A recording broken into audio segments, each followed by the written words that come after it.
নমস্কার, আমি আচার্য বনানী শাস্ত্রী বলছি।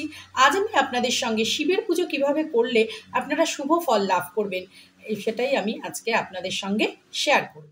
প্রত্যেকেই বাড়িতে শিবের পুজো আমরা করে থাকি, প্রত্যেকের বাড়িতেই শিবলিঙ্গ বা মহাদেবের ছবি আছে।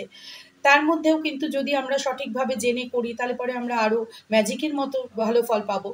তা সেই জন্যই বলছি যে যাদের ডেট অফ বার্থ এবং লাকি নাম্বার মিলিয়ে যদি আমরা পুজোটা করি তাহলে পরে খুব ভালো হবে। যাদের ১ নম্বর লাকি নাম্বার তারা কিন্তু গুড় দিয়ে সানডেতে পুজো করবেন। এমনি রেগুলার যেরকম পুজো করছেন আপনারা করবেন, কিন্তু স্পেশালি সানডেতে মহাদেবকে গুড় দেবেন। আর ২ নম্বর যাদের আছে তারা কিন্তু সাদা বাতাসা আর দুধ দিয়ে মানডেতে পুজো করবেন। অন্য দিন যেরকম করেন কিন্তু সেটা করবেন, এমন নয় যে অন্য দিনগুলো করবেন না, শুধু মানডেতেই করছেন, তা কিন্তু নয়। মানডেতে আমি যেটা বলছি সেটা করবেন।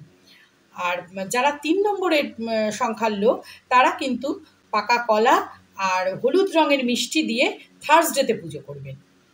আর ৪ নম্বরের লোকেরা দুধ, জব আর চন্দন দিয়ে বুধবার দিনকে পুজো করবেন।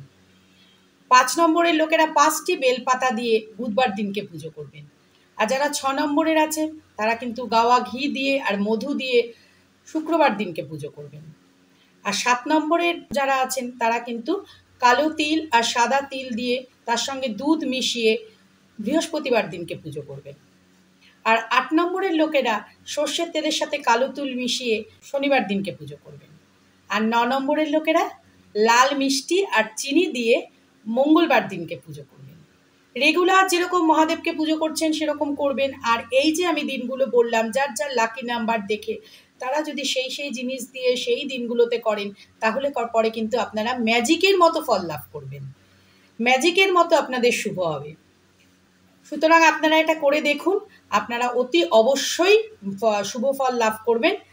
আশা করি আমার ভিডিওটি আপনাদের ভালো লাগবে। যদি ভালো লেগে থাকে তাহলে পরে কিন্তু সাবস্ক্রাইব করতে ভুলবেন না, লাইক করবেন এবং শেয়ার করবেন। যারা যেরকম ভিডিওটি দেখে উপকৃত হচ্ছেন, শেয়ার করলে আপনাদের মাধ্যমে অন্যেরাও উপকৃত হবে। কাজেই নমস্কার, আজ আসি, আবার নেক্সট ভিডিওতে আপনাদের সঙ্গে দেখা হবে।